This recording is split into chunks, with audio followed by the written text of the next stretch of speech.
সকাল পুড়বে কপাল, একটু দাঁড়াও কেন করো গোলমাল, বোঝো না কেন যে যায় সময় চলে।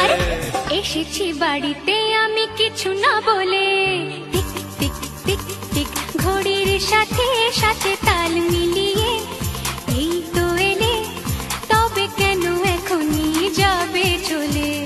বলো কি বলার আছে, এসেছি তোমার কাছে। বলো কি বলার আছে, এসেছি তোমার কাছে, বোঝো না কেন যে যায় সময় চলে। এসেছি বাড়িতে আমি কিছু না বলে। দাঁড়াও, এসেছি বাড়িতে